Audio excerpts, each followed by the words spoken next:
Je ne sais pas si je dois appuyer sur le bouton. Feu vert, c'est parti. J'ai appuyé. On va voir, j'imagine qu'à la régie, ça y est. Très bien, merci beaucoup. Oui, alors donc je me présente, je m'appelle Jean-François Noubel, merci de m'accueillir. Je vais vous parler d'intelligence collective et je remercie Jérémy Rifkin de m'avoir bien ouvert le terrain. Il m'a pratiquement mâché le travail, donc c'est un grand plaisir. Alors l'intelligence collective, je vais en parler évidemment dans le cadre de notre réflexion d'aujourd'hui parce qu'on va voir qu'elle est absolument essentielle puisqu'on parle beaucoup d'innovation technique. Or, on a tendance à oublier toute l'innovation sociale que ça amène derrière. Et là, je crois que Jérémy a bien mis l'emphase dessus et je vais essayer d'apporter quelques éclairages aujourd'hui là-dessus.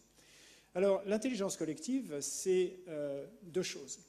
On peut la voir déjà comme une propriété du vivant social. Il y en a partout, il y en a dans cette salle. Ce n'est pas une technique, hein, c'est une propriété du vivant social, c'est-à-dire qu'il n'y a pas d'intelligence, il n'y a pas de vivant sans intelligence collective. Hein, les forêts, nos cellules, les fourmilières, un banc de poissons, un vol d'oiseaux, les termitières, une start-up, une grande entreprise, un gouvernement. On imagine bien que tout ça, c'est des formes d'intelligence collective différentes. Et puis l'intelligence collective, c'est aussi devenu, de manière récente, une nouvelle discipline de recherche. Alors pourquoi? Eh bien parce que justement, là aussi Jérémy l'expliquait bien, c'est que pour la première fois dans notre histoire, on a la possibilité de faire de l'ingénierie sociale. Finalement, avant, on naissait dans une civilisation, un village, enfin en tout cas un contexte donné. On était un petit peu comme des poissons dans notre aquarium. On ne remettait pas l'aquarium en cause, on ne le voyait pas d'ailleurs.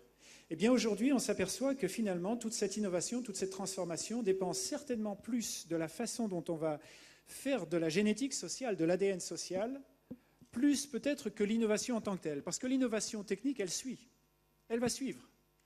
Mais elle va dépendre essentiellement de la façon dont on s'agence. Alors je vous propose d'aborder, justement pour nourrir nos échanges qui vont suivre juste après, je vous propose de faire un petit tour rapide déjà des 4 grandes formes d'intelligence collective qui existent. Pourquoi? Parce qu'on vit parmi elles et puis finalement on ne les voit pas. On n'a pas tellement de langage. Et justement, peut-être une des premières choses dont on a besoin, et peut-être le politique, mais aussi les gens qui montent des entreprises, c'est d'avoir un langage, parce que le langage fait monde. Et on n'a pas encore de langage qui nous permette de décrire toute cette phénoménologie sociale qui se passe devant nos yeux. Alors je vais essayer de partager quelques éléments là-dessus qui, je l'espère, vont nous servir pour notre échange après. Première forme d'intelligence collective, la plus ancienne, on la voit sur cette photo, c'est ce qu'on appelle l'intelligence collective en essaim. Elle nous vient d'il y a longtemps. On remarque qu'il y a en général un très grand nombre d'individus, un grand nombre de poissons, mais on le trouve aussi parmi les insectes sociaux, les fourmis, les termitières, les nuages d'oiseaux, les grands troupeaux aussi avec des milliers, voire des dizaines de milliers de têtes. Qu'est-ce qu'on remarque là-dedans? C'est que l'individu, soit par design, soit par structure, c'est-à-dire par son corps ou par circonstance, a une faible marge de manœuvre. Oui. Pour être dans la lumière, d'accord, formidable. L'individu a une faible marge de manœuvre. La fourmi, par design, elle est faite pour être ouvrière ou guerrière. Ou bien le poisson, ici, on voit que, voilà, il est fait pour naviguer dans son banc de poissons et c'est tout. Mais ça peut être aussi par circonstance. Et là, on va se pencher sur notre espèce qui n'est pas faite pour vivre en intelligence collective en essaim. Pourtant, on a des moments comme ça, que je vous laisse imaginer. Allez, j'amène une photo, si ça marche. Ah, voilà, marathon de New York par exemple. 10 000 personnes en train de courir. Alors quand on est en train de courir, évidemment, on n'a pas forcément une marge de manœuvre très importante. Mais voici un autre événement qu'on connaît bien, peut-être que certains d'entre nous l'ont connu ce matin. C'est celui-là.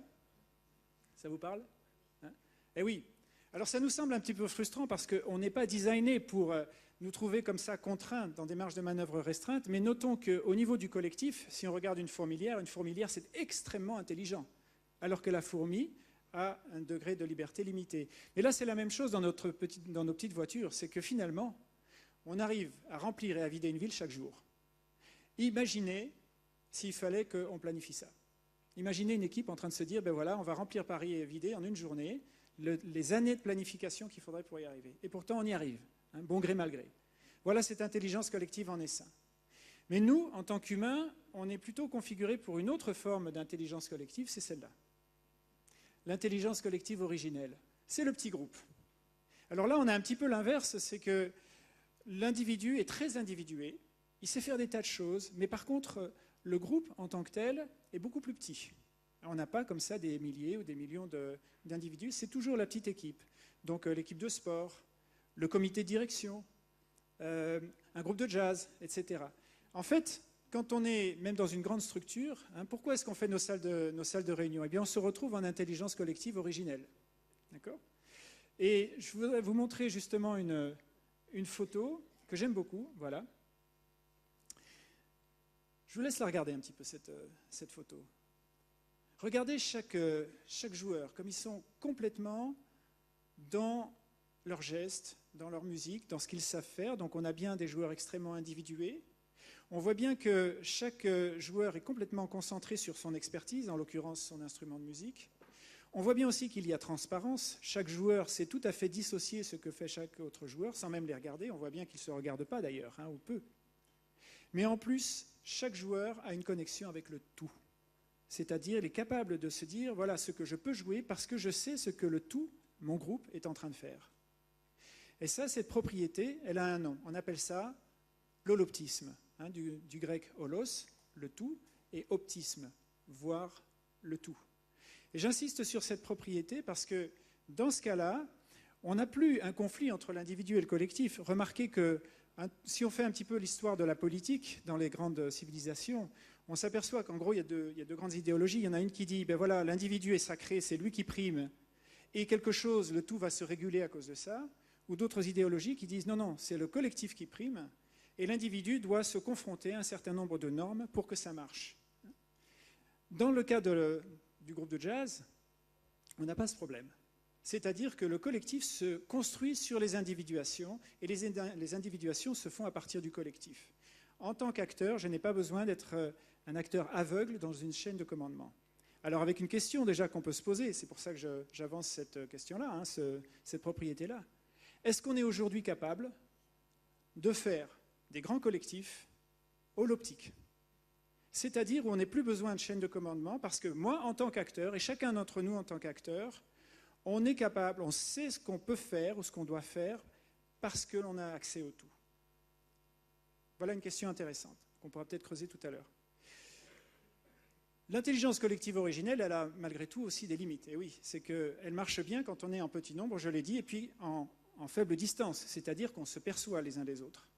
Lorsque la civilisation a commencé à grandir, qu'on a dépassé le stade du village, que ça s'est complexifié, que des villes ont commencé à naître, eh bien, il y a eu une grande crise à traverser, une crise d'humanité à l'époque.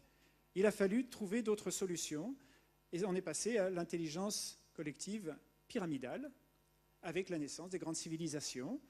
Point commun en général, donc un homme-dieu en haut, et puis on commence à voir les différentes castes, donc la prêtrise, la noblesse, la haute bourgeoisie, les marchands, les artisans, un peu presque tout en bas les gens qui extraient les choses de la terre, et puis tout en bas une masse de gens taillables et corvéables à merci. Alors, on n'est pas dans cette configuration aujourd'hui, malgré tout, l'intelligence collective pyramidale reste encore, de nos jours, le type d'intelligence collective qui prédomine. Et Jérémie a bien annoncé que c'était en train de changer. La force de cette intelligence collective pyramidale, c'est qu'elle est capable de réunir un très grand nombre d'acteurs. C'est-à-dire qu'elle met ensemble, en mouvement, des milliers, voire des millions, voire des dizaines de millions de personnes. C'est pas mal quand même. Maintenant, elle a aussi des inconvénients. C'est qu'elle a besoin d'avoir des personnes qui fonctionnent sur la séparation entre l'être et le faire. Et oui, une des grandes forces de l'intelligence collective pyramidale, c'est d'avoir eu la capacité de prévoir. On n'est plus dans le temps linéaire, on n'est plus dans le temps cyclique, on crée un temps linéaire. Mais un temps linéaire, ça veut dire que si on prévoit, les gens qui travaillent dans les chaînes de commandement doivent devenir prévisibles. Et oui, ça veut dire qu'à 8 heures lundi, je serai là pour faire mon travail. Mais ça veut dire que je suis passé par un nombre d'années pour apprendre moi-même à devenir prévisible. Donc j'ai appris à séparer mon être et mon faire. Et ce qui fait que les sociétés à intelligence collective pyramidale sont extrêmement douées dans l'ingénierie, dans l'extérieur, dans le faire. Et en général, les gens sont peu éduqués dans l'être, c'est-à-dire ont du mal à se connaître. Alors cette intelligence collective pyramidale, je crois que Jérémie l'a dit, je n'ai pas trop insisté dessus, elle est capable, elle a fait d'énormes choses, de très grandes choses, pour le meilleur et pour le pire, sans jugement bien sûr, mais elle a aussi des limites, quant à la complexité. Elle est mal à l'aise pour la complexité. Ça fonctionne bien quand l'environnement bouge relativement peu, mais dès qu'il s'agit de devenir extrêmement agile, de changer de configuration, de changer de paradigme, là, ça y est, elle n'est plus du tout adaptée. Et ça nous donne maintenant cette nouvelle forme d'intelligence collective. Pardon, je l'ai aussi montré une image un peu plus récente quand même, voilà, de l'intelligence collective pyramidale. Mais maintenant, on passe à la toute nouvelle forme d'intelligence collective qui arrive, qui est l'intelligence collective holomidale, holistique, encore une fois. Je parlais d'holoptisme, holistique, holomidale, de structure holistique. Alors là, vous avez une photo assez connue, enfin une imagerie assez connue, qui montre Internet, la structure d'Internet. On voit qu'on est dans des modèles complètement distribués, de type rhizomatique, structure de notre cerveau, ou du rhizome sous nos pieds dans les forêts. Alors je vais essayer maintenant d'en parler un petit peu de ça à travers quelques exemples. Qu'est-ce qui se passe? Quels sont les phénomènes qu'on peut observer là-dedans et qui vont, j'espère, donc nourrir notre échange après. Je crois que ce dont j'ai le plus envie de parler, une des caractéristiques les plus importantes de cette intelligence collective holomidale, c'est le hacking. Elle est en train de s'approprier pratiquement tous les secteurs du monde d'avant, l'éducation, la santé, l'énergie, justement, les transports, etc., et de transformer tout ça pour passer à des modèles distribués. Et je voudrais donner justement quelques exemples de ça. Par exemple, il y a des gens qui se sont demandé, ben voilà, comment est-ce que, si on veut construire une cité ou un village, on a besoin d'un certain nombre d'outils fondamentaux, que ce soit un tracteur ou des choses pour creuser, ou des fours, ou des leviers, ou des microscopes, etc. Comment est-ce qu'on peut faire ça? Simplement en achetant des objets du commerce. C'est-à-dire qu'on peut aller chercher autour de chez soi pour faire un tracteur, pour faire de quoi creuser, pour faire un four, etc. Et ils ont mis au point en open source tout un ensemble d'outils que tout un chacun peut fabriquer. Voilà un premier exemple où on est complètement dans le peer-to-peer et on est déjà sorti du modèle industriel. Ça marche. Autre exemple, je ne sais pas si vous avez entendu parler de l'Arduino. Arduino. C'est ces petites cartes électroniques qu'on peut programmer très très facilement, reliées entre elles et qui font des formidables sensors, comme on dit en anglais, donc des capteurs, qu'on peut utiliser pour faire n'importe quel montage électronique, qui peuvent se relier entre elles et qui dotent le collectif de moyens de construire des tas d'objets open source et intercommunicants. C'est plus réservé non plus à l'industrie. Autre exemple aussi, alors là c'est en train aussi de prendre son envol, c'est le cas de le dire, c'est les quadricopters. Il y a une folie actuellement aussi sur Internet, open source également, pour se faire ces petites machines volantes. Alors est-ce que c'est simplement un hobby? Eh bien peut-être pas tant que ça, et je vous invite à regarder ce petit film, voilà, qui va durer 1 minute. Vous allez voir ça. Alors, je ne sais pas si on a le son, c'est pas si important que ça.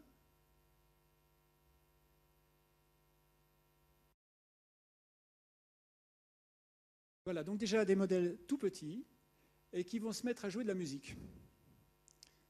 Si on entendait le son, on aurait le thème de James Bond. Mais à la limite, c'est presque aussi impressionnant. Voilà, c'est bon, on commence à entendre un petit peu. Alors, c'est pas des petits robots. Voilà. Très bien. Je vous laisse regarder.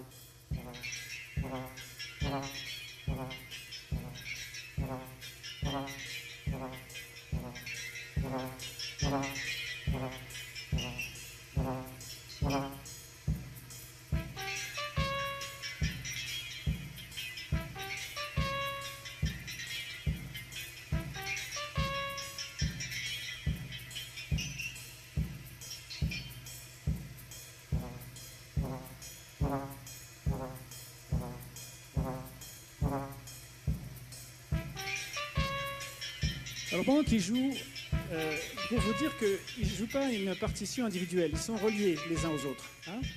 On imagine qu'il y aurait très vite du décalage entre les différents petits quadricoptères ici s'ils jouaient simplement un rôle répété individuellement. Ils se coordonnent. Donc on a déjà une structure en intelligence collective originelle mise dans des robots. Et ça nous laisse préfigurer plein de choses. Sachez que maintenant, on sait en faire qui savent voler longtemps et même qui savent porter des petites charges. Imaginez, par exemple, que bientôt, il y aura certainement un monde dans lequel on verra des tas de petits objets comme ça qui circuleront, qui pourront aller d'un point A à un point B, et là aussi, qui peuvent complètement révolutionner les transports de petits objets ou d'informations. Et tout ça open source, évidemment. Jeremy Rifkin en a parlé aussi, et là, ça s'incarne à travers ces 3 objets que je vous montre. Qu'est-ce qu'ils ont en commun, ces 3 objets? C'est qu'ils ont tous 3 été imprimés par des imprimantes 3D. Et ce n'est pas simplement aussi un truc d'amateur chez soi. Ça veut dire que très bientôt, on va être capable de fabriquer des pièces, y compris des pièces qui ont des choses technologiques très précises, comme par exemple les pièces d'avion. Airbus commence déjà à faire des pièces d'avion en 3D, c'est-à-dire avec des imprimantes 3D. Donc imaginez aussi que ce qu'on pensait être le tissu industriel pyramidal centralisé, eh bien, est aussi en train de se décentraliser. Jérémy en a bien parlé. Autre chose aussi, Waze. Waze, qui est un service qui nous permet de nous repérer dans nos positions et de voir toute la cartographie du trafic, de ce qui se passe, mais en peer-to-peer. Donc ce n'est pas une information centralisée, c'est la somme de tous les positionnements des téléphones qui communiquent entre eux et qui permettent de donner une cartographie en temps réel, à la fois du trafic, des itinéraires, mais aussi de ce qui se passe. Ça vient d'être racheté par Google. Ils ont bien compris. D'accord ? Allez, encore un autre exemple. Aux États-Unis, il y a une start-up aussi, il n'y a pas longtemps, qui s'appelle Mosaic.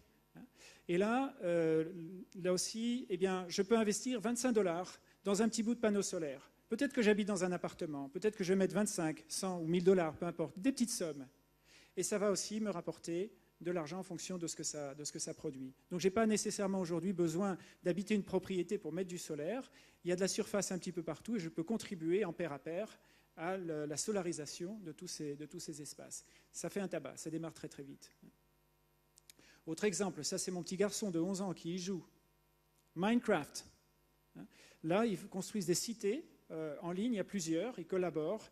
Et on a donc des enfants qui, à travers de gamification, à la ludification, apprennent à collaborer en ligne et à gérer des espaces extrêmement complexes et à prendre des décisions ensemble. Voilà, tout ça c'est donc quelques exemples. J'en rajoute un dernier ici, très important.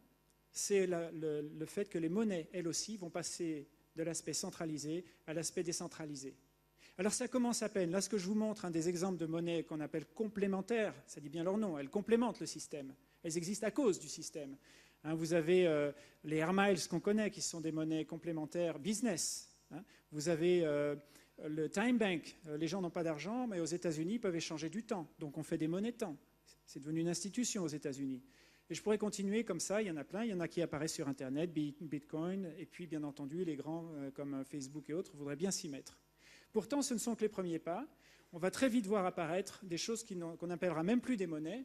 C'est en fait le langage des flux, c'est-à-dire ce qui va permettre finalement de la richesse de s'échanger et de circuler sans qu'on ait besoin d'euros ou de dollars. Et ça va arriver beaucoup plus vite qu'on ne le croit.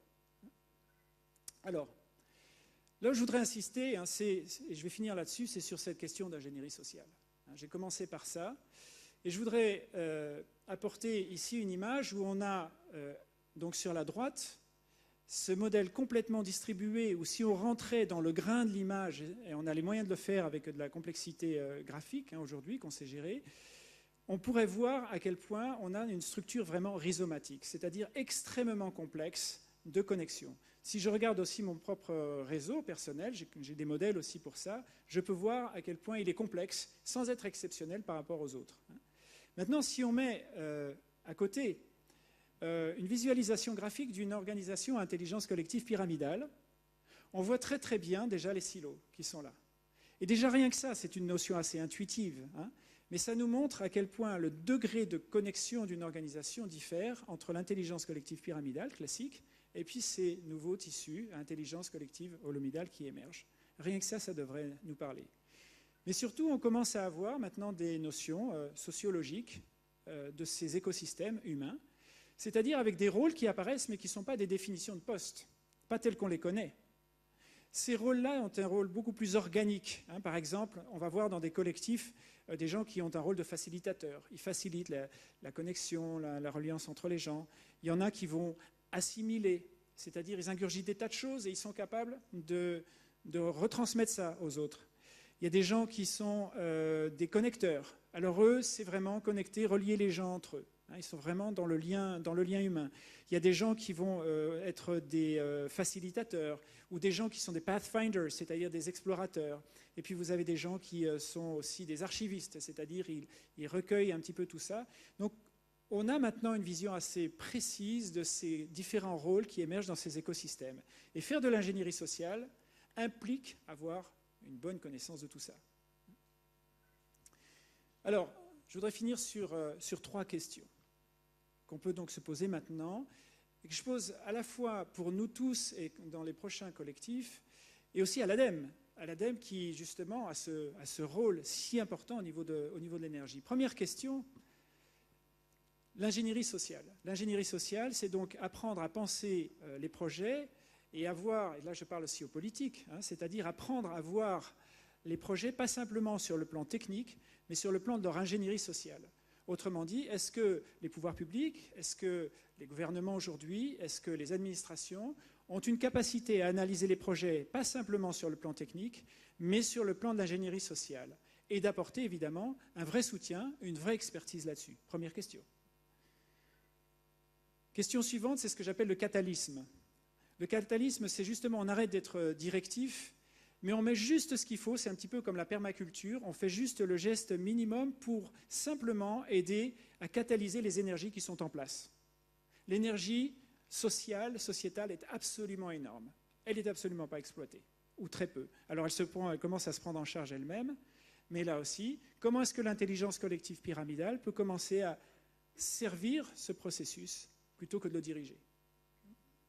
Et puis troisième question, voilà. Les monnaies libres, j'en ai pas vraiment parlé, j'ai dit qu'il y avait des monnaies complémentaires, mais dans tous ces process qui se font, qu'il s'agisse de couchsurfing, c'est-à-dire trouver un canapé ou un lit chez l'habitant dans le monde, ou bien les échanges de voitures, tout ce qui est le covoiturage, la multimodalité, etc., est-ce qu'on est obligé de faire toujours ça avec des euros? Ces monnaies rares, les euros, les dollars, etc. Alors qu'on a tous les outils qu'on veut à disposition pour créer et échanger de la richesse. Et j'invite là aussi toutes les personnes qui réfléchissent sur ces nouveaux modèles distribués à ne pas nécessairement les penser exclusivement avec la monnaie conventionnelle. Voilà, je vous remercie. Je voulais donc apporter quelques éclairages. J'espère que ça va servir pour le débat qui vient. Merci beaucoup. Merci Jean-François Noubel. Montez, rejoignez-nous.